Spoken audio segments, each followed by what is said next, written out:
Hi అండి. అందరికీ నమస్కారం. Welcome to my channel. ఈ వీడియోలో ఇప్పుడే అందిన వార్త 53% చేరుకోనున్న డీఏ అండి. వేతన సవరణ తాజా నిర్ణయం. పూర్తి సమాచారాన్ని అయితే వీడియోలో తెలుసుకుందాం. వీడియోని ఎక్కడ గాని స్కిప్ చేయకుండా ఎండ్ వరకు చూడండి. అప్పుడే ఇన్ఫర్మేషన్ పూర్తిగా అర్థమవుతుంది. వీడియో చూస్తున్న ప్రతి ఒక్కరు వీడియోకి లైక్ చేయండి ఫ్రెండ్స్. ఈ వీడియోతోటి ఉద్యోగ పరిశ్రమ మిత్రులతో అయితే షేర్ చేయండి. కొత్తగా మన ఛానల్ చూస్తున్నవారు సబ్స్క్రైబ్ చేసుకున్నట్లయితే వెంటనే మన ఛానల్‌ని సబ్స్క్రైబ్ చేసుకోండి. దీని ద్వారా నేను చేసే లేటెస్ట్ వీడియోస్ అన్నీ మీ వరకు రీచ్ అవుతాయి. ఇక ఆలస్యం చేయకుండా వివరాల్లోకి అయితే వెళ్ళిపోదాము. ఫ్రెండ్స్ ఇక విషయానికి వచ్చినట్లయితే ఉద్యోగుల ప్రాథమిక వేతనానికి 53% డీఏ విలీనం, జీతాల పెరుగుదలతో పాటు అనేక ప్రయోజనాలు. కేంద్ర ప్రభుత్వ ఉద్యోగులకు మరో భారీ అప్డేట్ రాబోతోంది. ఈ మేరకు అందిన సమాచారం ప్రకారం ప్రభుత్వం 53% డిఆర్ఎస్ అలవెన్స్‌ను ప్రాథమిక వేతనంలో బేసిక్ పేలో చే విలీనం చేయడానికి సిద్ధమవుతోంది. ఈ నిర్ణయం జీతాల నిర్మాణంలో గణనీయమైన మార్పు తీసుకురావడంతో పాటుగా ఉద్యోగులకు అనేక దీర్ఘకాల ప్రయోజనాలు అందిస్తుంది. ఈ మార్పు మీ జీతం, ఇతర అలవెన్స్‌లు, పెన్షన్‌పై ఎలా ప్రభావం చూపుతుందో తెలుసుకుందాము. డీఏ విలీనం అంటే ఏమిటి?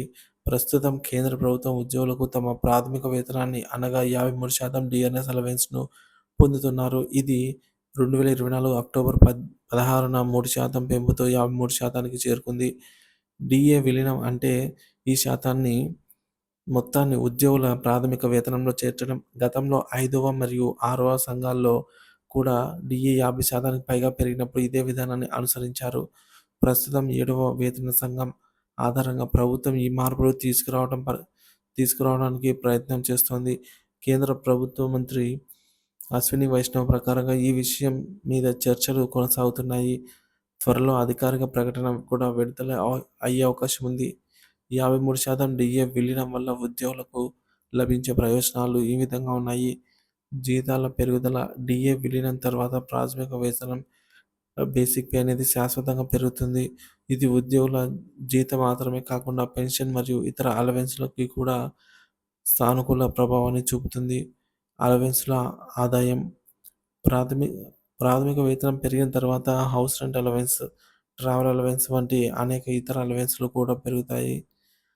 సో, ఈ కొత్త వేతనం ఆధారంగా అన్ని వేతనాలు లెక్కించబడతాయి. తద్వారా ఉద్యోగులు మరింత ప్రయోజనం పొందుతారు.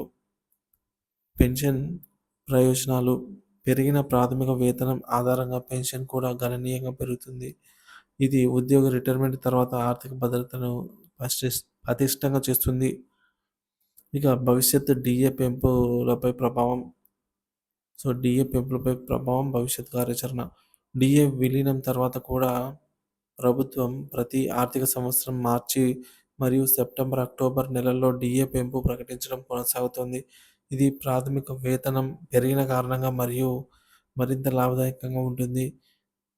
గతంలో ఈ విధానం ఎలా అమలైంది అన్నట్లయితే 5వ మరియు 6వ వేతన సంఘం డీఏ రేట్లు 50% దాటినప్పుడు దీనిని ప్రాథమిక వేతనంలో విలీనం చేశారు. 5వ వేతనం సంఘం డీఏ విలీనం ఉద్యోగుల ఆర్థిక స్థితిలో గణనీయమైన మార్పు తీసుకొని వచ్చింది. 6వ వేతన సంఘంలో కూడా అదే విధానం పాటించబడుతుంది. ఇది ఉద్యోగుల ఆర్థిక పరిస్థితిని బలోపేతం చేసింది. ఈ మార్పు వల్ల జీతంపై ప్రభావం. ఉదాహరణకు ప్రస్తుతం ప్రాథమిక వేతనం 18,000గా ఉందని అనుకుందాం. 53% డీఏ విలీనం తర్వాత కొత్త ప్రాథమిక వేతనం అంటే కొత్త బేసిక్ పే అనేది 18,000 ప్లస్ ఇంటూ 53% అండి. అంటే ఒక అదనంగా 53% అన్నమాట. మొత్తం ఈ 18,000 కాస్త 27,540 రూపాయలకు చేరుకుంటుంది. ఇది ఆధారంగా హెచ్ఆర్ఏ, టీఏ, ఇతర అలవెన్స్‌లు కూడా పెరుగుతాయి. చివరికి నెలవారీ మొత్తం జీతంలో గణనీయమైన వృద్ధి ఉంటుంది. ప్రకటన ఎప్పటి వరకు వచ్చే అవకాశం ఉంది అనంటే ప్రస్తుతం ఈ నిర్ణయం 2025 జనవరి నాటి అధికారికంగా ప్రకటించబడుతుందని అంచనా. అధికారిక తేదీ ఇంకా నిర్ధారణలో ఉంది కానీ 7వ వేతన సంఘంలో ఇది తర్వాతి అప్డేట్‌గా ఉండబోయే అవకాశం ఉంది. మొత్తానికి 53% డీఏను ప్రాథమిక వేతనంలో విలీనం చేయడం కేంద్ర ప్రభుత్వ ఉద్యోగుల కోసం ఆర్థిక మెరుగుదల మరియు భద్రత కల్పించే నిర్ణయంగా నిలుస్తుంది. ఇది మన జీవితంలో పెరుగుదల జీతంలో పెరుగుదల, house rent allowance, travel allowance వంటివి అనేక ఇతర ప్రయోజనాలను కూడా పెంచుతుంది. ప్రభుత్వం త్వరలోనే దీనిపై స్పష్టమైన ప్రకటన చేస్తుందనైతే భావిస్తున్నాం. ఈ మార్పు ఉద్యోగుల జీవన ప్రమాణాలను మరింత మెరుగుపరచడానికి ఒక ప్రధాన మార్గదర్శకంగా అయితే నిలుస్తుంది.